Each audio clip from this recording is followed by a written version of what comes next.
Ajari aku ikuti firman-Mu, setia dalam setiap rencana-Mu. Puji nama Tuhan. Mari kita buka firman Tuhan. Ya, kita buka firman Tuhan dari Yesaya pasal 11 ayat yang ke-6 sampai yang ke-9. Kalau sudah dapat, saya jemput bangkit berdiri. Kita baca berbalasan.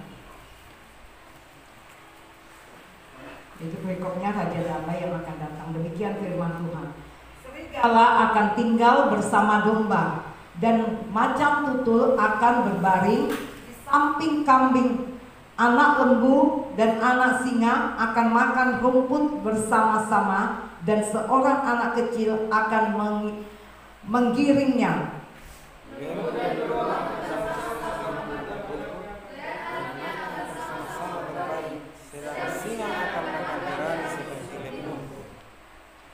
Anak yang menyusu akan bermain-main dekat liang ular kedung, dan anak yang cerai susu akan mengulurkan tangannya ke sarang ular beludak.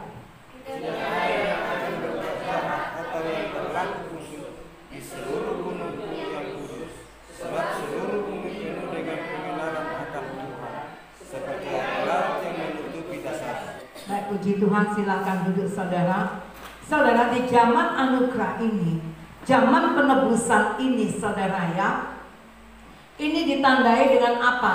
Dengan damai sejahtera, dengan kasih dan sejahtera, saudara ya. Ditandai dengan itu, tidak ada lagi apa? Di sini tentang apa? Kedamaian ini. Dari ayat 6 sampai ayat 8 ini adalah tentang kedamaian yang datangnya dari Allah dan semua dalam kekuasaan Allah. Karena dikatakan serigala akan tinggal bersama domba. Saudara, serigala kita tahu adalah binatang yang jahat, yang ganas dan mengancam. Selain serigala ada dikatakan macan tutul, ada singa, ada beruang, ada ular kedung, ada ular beludak, ada semuanya. Tetapi ini semua adalah binatang-binatang yang menakutkan, binatang yang buas gitu, bisa menerkam ya. Tetapi semua ini bisa hidup bersama-sama dengan domba, bahkan anak bayi, anak menyusui bisa mengulurkan tangannya, katakan ke sarang ular. Kenapa saudara ini terjadi? Kenapa bisa? Kenapa nggak dimakan? Karena pada dasarnya binatang buas pasti makan mangsanya, pasti dia memangsa. Tetapi di sini semua dapat berjalan damai, dapat berjalan dengan apa? Sejahtera, dapat semua aman, tidak ada yang saling menyakiti. Kenapa ini terjadi? Karena semua ada di gunungnya Tuhan. Karena ada di gunungnya Tuhan. Ketika kita gereja Tuhan, memang benar-benar ada dalam firman Tuhan, ada dalam kedaulatan Tuhan, maka ini tidak akan terjadi, saudara. Ya, tidak akan terjadi cakar mencakar, caplok mencaplok, jatuh menjatuhkan. Tidak terjadi, saudara. Ya, ada nasihat, ada sukacita, ada damai, ada kasih, ada sejahtera di sini. Dan tidak ada yang saling menggigit di sini, karena semua ada di gunungnya Tuhan. Jadi semua dalam kedaulatan Tuhan. Ketika ya kedaulatan Tuhan mengendalikan manusia, maka semua kejahatan lenyap. Tabiat-tabiat buruk itu akan lenyap. Tetapi kenapa sering tabiat buruk muncul? Karena tidak ada pengendalian Tuhan, tidak berada di gunungnya Tuhan, tidak berada di dalam firman Tuhan. Makanya sering terjadi, saudara, perpecahan, ego. Di sini terjadi. Aku lebih bisa. Tetapi di sini biarpun dia binatang buas, dia tidak makan domba. Domba ini kalau dicaplok sama singa ya nggak bisa apa-apa ya, nggak bisa apa-apa, pasti dia mati.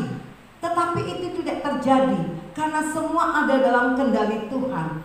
Ketika kehidupan kita ada dalam kendali Tuhan, saudara, semua pasti akan baik-baik saja. Bukan baik-baik ketika ada uang, ada berkat, tidak. Tetapi hati ini akan tetap damai. Akan tetap damai, saudara. Bisa menerima masukan, bisa menerima teguran. Karena di dalam Tuhan ada nasihat, ada teguran, tetapi ada kasih di dalamnya. Dan di sini saudara, kasih dalam Tuhan, ya, segala tabiat yang menghalangi untuk pertumbuhan firman Tuhan dalam hidup kita, itu semua gugur. Itu semua sudah ditutup dengan apa? Dengan adanya kedaulatan Tuhan menguasai kita, yaitu firman Tuhan menguasai kita. Kadang-kadang kenapa? Kadang firman Tuhan disampaikan aja bisa nggak terima, bisa menolak. Kenapa? Karena memang dia di luar, nggak ada di dalam kedaulatan Tuhan, sehingga firman Tuhan nggak akan pernah bertumbuh. Ketika firman Tuhan disampaikan, tersinggung. Itu menyinggung aku. Padahal saya katakan tadi pagi sama anak-anak, ketika saya bicara, tidak usah bantah. Maksud saya selama itu kebenaran, terima. Saya bilang ya, terima. Jangan, firman Tuhan ini mendidik kita supaya kita apa? Menjadi sama seperti Yesus. Jangan tolak. Saudara boleh tolak saya, tapi jangan tolak firman Tuhan. Orang yang menolak firman Tuhan, saudara, gak akan pernah mendapatkan sesuatu yang baik dari Tuhan. Dia akan selalu menemui kekecewaan. Ini saudara, jadi selama itu kebenaran, terima. Jangan tolak. Jangan ditolak.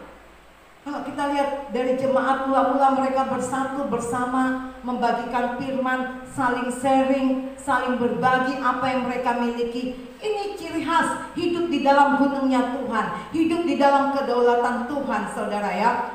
Dan ketika kita berbicara tentang kedamaian, tidak ada yang apa? Tidak ada permusuhan. Kita tahu semua tentang serigala, semua itu adalah binatang yang buas. Tapi saudara, dalam Kristus ada nasihat. Dalam Kristus ada nasihat. Jadi nggak salah kalau kita dinasehati, ya. Kalau kita memang salah, kita terima. Saya bersaksi sedikit. Kemarin itu kami ada fellowship ya. Saya datang terlambat. Tolong yang terlambat jangan sering lagi terlambat. Kasihan yang sudah di luar. Saya langsung angkat tangan. Saya minta maaf, satu koreksi untuk perbaikan ke depan. Memang saya salah. Saya terima. Memang saya salah. Saya nggak balas dengan perkataan apa yang saya mau ucapkan. Memang saya salah. Saya salah menunjukkan sikap. Ini satu koreksi untuk perbaikan ke depan. Langsung saya katakan. Akhirnya ibu-ibu yang lain pada ketawa, ya, ketawa. Jadi ini namanya ada nasihat, ada teguran untuk membawa kepada yang lebih baik. Saya nggak bisa berpura-pura, saudara. Memang saya salah, ya. Jadi ada nasihat di sini. Baik mungkin itu bentuk teguran. Coba kita buka dari Matius 18 ayat 15 dan 17. Cek waktu. Apabila saudaramu berbuat dosa, tegurlah dia di bawah 4 mata. Jika ia mendengarkan nasihatmu, engkau telah mendapatkan kembali. Jika ia tidak mendengarkan engkau, bawalah seorang atau 2 orang lagi, supaya atas keterangan 2 atau 3 orang saksi perkara itu tidak disaksikan. Ayat 17. Jika ia tidak mau mendengarkan mereka, sampaikanlah soalnya kepada jemaat. Dan jika ia tidak mau juga mendengarkan jemaat, pandanglah dia sebagai seorang yang tidak mengenal Allah atau seorang pemungut cukai. Nah, saudara kasih dalam Tuhan, apabila saudaramu berbuat dosa, tegurlah dia di bawah 4 mata. Jika ia mendengar nasihatmu, engkau telah mendapatkannya kembali. Saudara, untuk apa ada teguran? Untuk apa ada nasihat? Untuk apa ada peringatan? Untuk apa kita berbicara? Untuk sesuatu yang mungkin ini salah. Untuk apa? Supaya kita mendapatkan dia kembali. Supaya dia berada di dalam jalurnya Tuhan. Supaya tidak ada keonaran. Ini maka engkau telah mendapatkan dia kembali. Jangan biarkan. Kalau memang itu tidak benar, tidak layak, jangan biarkan. Panggil, nasihati dia supaya engkau mendapatkan dia kembali. Ya kalau mau main kucing-kucingan, ya itu up to you, bukan urusanku. Yang penting apa yang baik aku sudah katakan, sudah sampaikan. Itu caraku untuk apa? Untuk memperbaiki, untuk membawa kepada apa? Yang sebenarnya. Ini loh. Kalau memang tidak mau, tidak pusing, kenapa? Tidak apa-apa. Dan di ayat yang ke-17 dikatakan, jika ia tidak mau mendengarkan mereka, sampaikanlah soalnya kepada jemaat. Dan jika ia tidak mau juga mendengarkan jemaat, pandanglah dia sebagai seorang yang tidak mengenal Allah. Orang yang tidak mau menerima nasihat disamakan dengan orang yang tidak mengenal Allah. Karena apa? Dia akan tetap berjalan dengan apa yang menjadi misinya sendiri. Ya, ini orang nggak mengenal Allah. Boleh beribadah, boleh. Tapi nyatanya apa? masih di belakang terjadi. Ini orang nggak mengenal Allah. Ya, hati-hati. Firman yang akan menjadi hakim kita. Bukan saya menghakimi saudara, tapi firman yang akan menjadi hakim kita. Di dalam kehidupan kita mungkin ada yang kita sedang lakukan yang sudah dilarang tapi dilakukan. Firmanlah hakimnya, bukan manusia. Dan termasuk dalam golongan apa? Gak mengenal Allah ternyata. Ini saudara. Untuk apa ada nasihat? Supaya kita merebut dia kembali, supaya dia tidak jauh melangkah. Saudara, saya bilang kita belajar legowo ketika kita apa? Dinasehati, ketika ada teguran. Legowo, kami pelayanan bukan dengan alam. Meskipun dunia ngejek, tapi itulah yang Tuhan mau. Kenapa saudara? Kita harus mengerti apa yang Tuhan mau. Jangan kita yang mau dimengerti Tuhan. Kita harus mau mengerti apa yang Tuhan mau. Saudara, dalam Kristus juga ada apa? Penghiburan kasih. Sejak dosa masuk, dosa menguasai manusia, orang tidak luput dari apa? Kesusahan dan penderitaan. Tidak luput dari kesusahan dan penderitaan. Jika penderitaan tidak tertutup, akan mencelakakan manusia, bahkan cenderung membawa pada kematian. Itulah sebabnya saudara, dalam Kristus ada penghiburan kasih. Ya, kita butuh Kristus dan butuh orang-orang yang bisa menguatkan kita dalam hidup ini, yang dengan rela saudara. Kita buka dari 2 Korintus 1 ayat 3 sampai 5. Terpujilah Allah Bapa Tuhan kita Yesus Kristus, Bapa yang penuh belas kasihan dan Allah sumber segala penghiburan, yang menghibur kami dalam segala penderitaan kami, sehingga kami sanggup menghibur mereka yang berada dalam bermacam-macam penderitaan dengan penghiburan yang kami terima sendiri dari Allah. Tunggu. Terpujilah Tuhan Allah Bapa Tuhan kita Yesus Kristus, Bapa yang penuh belas kasihan dan Allah sumber segala penghiburan. Ya, tadi dikatakan dalam Kristus ada penghiburan. Sumber penghiburan kita adalah Kristus saudara, yang menghibur kami lebih dalam segala penderitaan kami. Saudara, ternyata penderitaan Paulus itu suatu ada penghiburan dari Tuhan. Ingat saudara, di dalam kita menderita ada tetap penghiburan dari Tuhan, asal kita tetap ada di dalam Tuhan. Jadi jangan pernah engkau langsung putus asa ketika engkau dalam kesulitan, dalam penderitaan. Ingat, jika engkau orang di dalam Kristus, ada penghiburan yang lebih besar dari kesulitan yang kita alami. Ini saudara, pegang firman Tuhan. Ternyata kesulitan kita gak ada apa-apanya, lebih besar penghiburan Kristus. Lanjut. Sebab sama seperti kami mendapat bagian berlimpah-limpah dalam kesengsaraan Kristus, demikian pula oleh Kristus kami menerima penghiburan berlimpah-limpah. Kesengsaraan kami berlimpah-limpah di dalam Kristus, tetapi diimbangi oleh kasih karunia juga, yaitu penghiburannya juga berlimpah-limpah. Ingat saudara, Tuhan gak akan bikin kita terus menangis. Tuhan gak akan buat kita terus sedih. Tuhan gak akan buat kita terus hitam. Ada waktunya putih, ada waktunya hitam. Maksudnya apa saudara? Ada waktu kita menangis, ada waktu kita tertawa, ada waktu kita bersukaria, karena ada penghiburan di dalam Kristus. Saudara, makanya jangan abaikan Tuhan. Saya percaya setiap kesedihan yang ada, penghiburan itu Tuhan sudah siapkan. Saya percaya itu saudara, karena ini yang terjadi dalam kehidupan kita sesungguhnya. Setiap kesedihan pasti ada penghiburan dari Tuhan.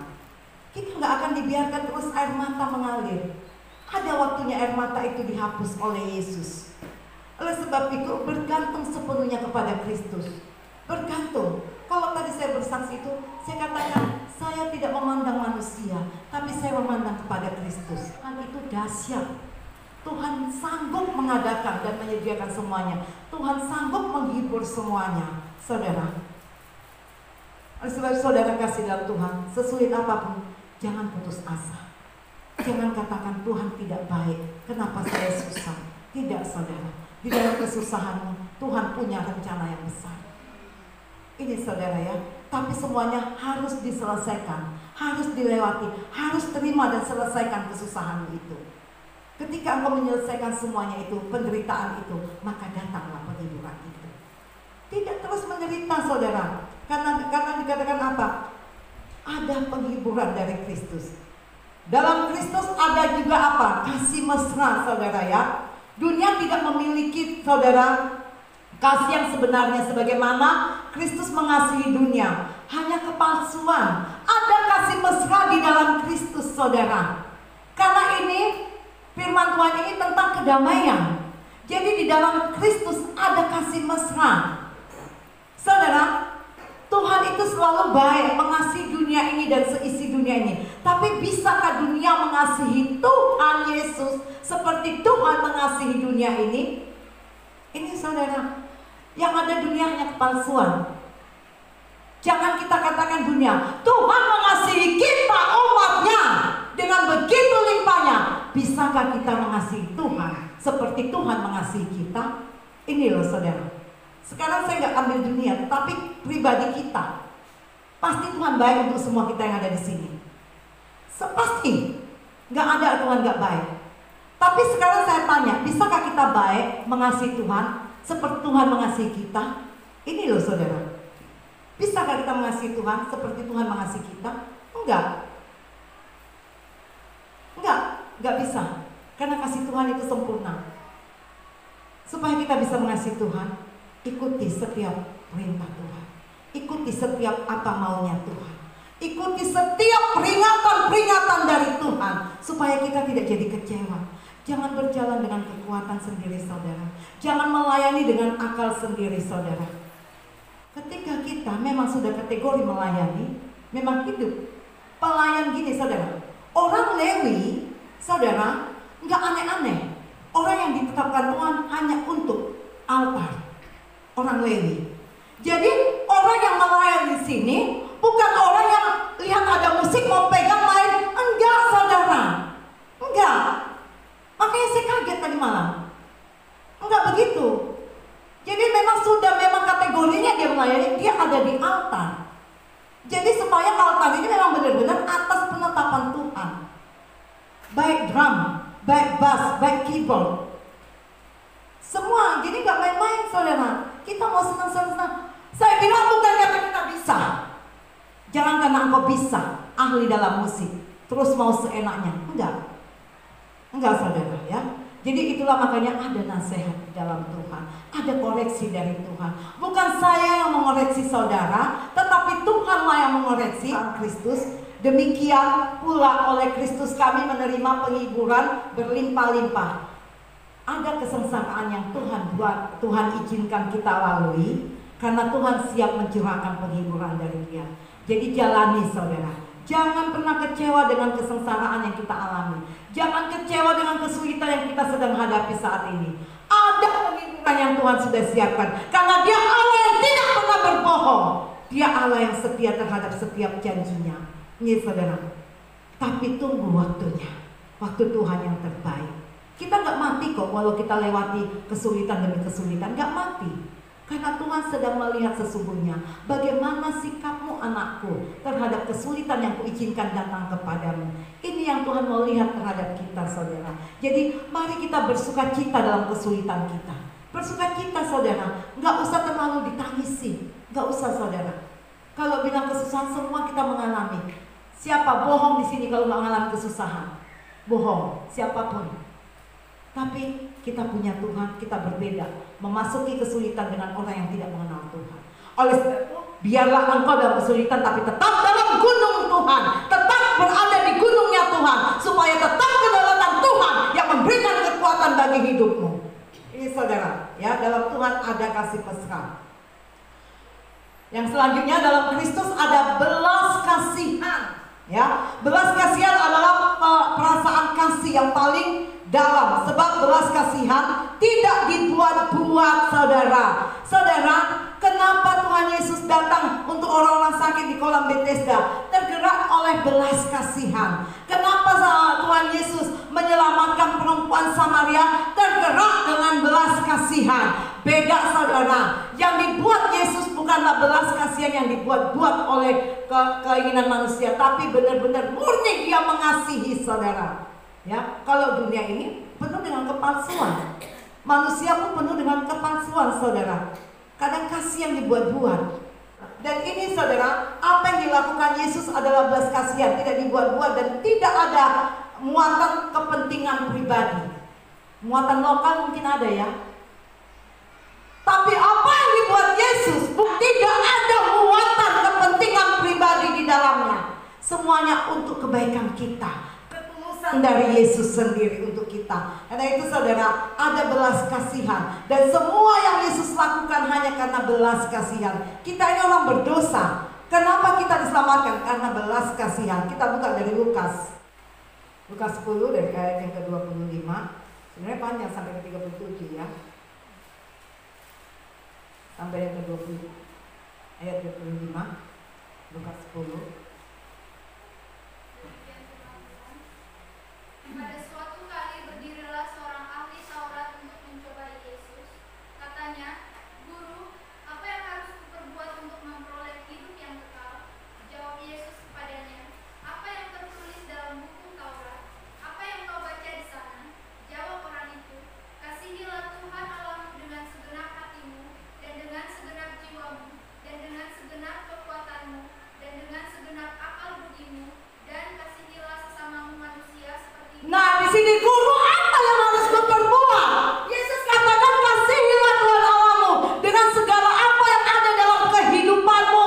Dikatakan dengan apa? Dengan segenap jiwamu, dengan segenap kekuatanmu, dengan segenap akal budimu, dan kasihilah juga sesamamu manusia. Ya, loving God, loving people, mengasihi Allah dan sesama. Saudara, ini kasihi. Jangan apa? Jangan setengah dan jangan pura-pura, karena Yesus melakukan dengan belas kasihan. Yesus tidak pernah berpura-pura mengasihi kita. Makanya Tuhan minta timbal baliknya. Makanya saya katakan manusia tidak bisa mengasihi Yesus seperti Yesus mengasihi kita. Tetapi firman Tuhan katakan apa? Kasihilah Tuhan Allahmu. Ini semua yang ada pada kita. Semua yang ada pada kita. Makanya saudara, saya katakan ketika kita baca firman, bukan kita mulai kita pakai untuk nuding-nuding orang. Baca, renungkan, mengerti, dan lakukan. Kita baca untuk kita lakukan. Saudara, Tuhan mau melihat firman itu ada dalam hidup kita. Dan firman menghidupi kita, dan kita hidup oleh karena firman. Ini loh saudara, apapun yang kita miliki saudara, ini tidak akan pernah menjamin dan kita bawa pada saat kita kembali kepada Bapa. Contohnya saya sudah bersaksi tadi ya. Ini masih Ryan, orangnya udah pergi. Apa yang dia bawa? Enggak. Ternyata kita harus mempersiapkan hidup ini untuk menyambut kedatangan Yesus. Untuk setiap pribadi lepas pribadi. Ini saudara, persiapkan dirimu. Tetap berada di gunungnya Tuhan. Jangan udah masih muda jadi ogah-ogahan. Kita ini masih muda, banyak waktu. Ingat, Tuhan gak memandang usia. Karena garis kehidupan kita semua di tangan Tuhan. Enggak di tangan peramal ya, di tangan Tuhan. Jadi jangan kita pikir masih muda kok. Bukan karena tua loh orang mati. Dan bukan karena penyakit orang mati. Ini saudara, supaya kita tahu mempersiapkan diri. Karena kematian tidak bisa dihindari saudara. Tidak bisa ya. Kalau kelahiran orang masih bisa planning ya. Planningnya apa? Sudah dokter tetapkan tanggal sekian melahirkan. Mau lahiran lebih cepat, operasi. Bisa toh? Tapi kalau kematian gak bisa loh saudara. Gak bisa. Oleh sebab itu persiapkan dirimu saudara ya. Tuhan, segala kepahitan, kegeraman, kemarahan, pertikaian dan fitnah hendaklah dibuang dari antara kamu. Demikian pula segala kejahatan. Segala kepahitan, kegeraman, pertikaian, kemarahan, pertikaian, dan fitnah hendaklah dibuang dari antara kamu. Demikian pula segala kejahatan. Terus, tetapi hendaklah kamu ramah seorang terhadap yang lain, penuh kasih mesra dan saling mengampuni, sebagaimana Allah di dalam Kristus telah mengampuni kamu. di dalam Kristus ada kasih mesra, yaitu ada apa? Karena ada pengampunan saudara. Ada pengampunan di dalam Kristus. Jadi nggak ada fitnah, nggak ada segala cemoohan yang ini, tidak. Perkatakan memang yang itu dan itu. pertanggungjawabkan ucapanmu. Makanya saya katakan, Tuhan, aku menyampaikan yang benar, tapi kenapa ditolak? Ini seringkali ya membuat seseorang kecewa. Tetapi ingat saudara, Tuhan bilang, jangan ada fitnah di antara kita. Jangan munculkan lagi apa yang sudah dikubur oleh Yesus, yaitu kejahatan-kejahatan, kepalsuan-kepalsuan. Jangan muncul lagi saudara. Coba kita buka di ayat yang ke-9 di Yesaya 11 tadi. Yang ini firman Tuhan, tidak ada yang akan berbuat jahat atau yang berlaku busuk di seluruh gunungku yang kudus, sebab seluruh bumi penuh dengan pengenalan akan Tuhan, seperti air laut yang menutupi dasarnya. Dengar, tidak ada yang akan berbuat jahat atau yang berlaku busuk di seluruh gunungku yang kudus. Makanya saudara, tadi saya bilang, di gunung kudusnya Tuhan tidak ada yang saling menggigit seperti singa dengan domba. Singa tidak memakan domba, tetapi hidup damai. Karena apa? Ada di gunungnya Tuhan. Gunungnya Tuhan itu kudus.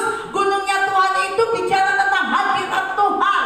Dan ketika kita berada di hadirat Tuhan, tentu kedaulatan Tuhan yang mengendalikan kita semuanya. Sehingga tidak ada yang berlaku busuk. Tuhan katakan, kalau ada orang yang hatinya jahat, berada datang menghadap Tuhan, itu Tuhan gak terima. Tunggu aja bagian Tuhan.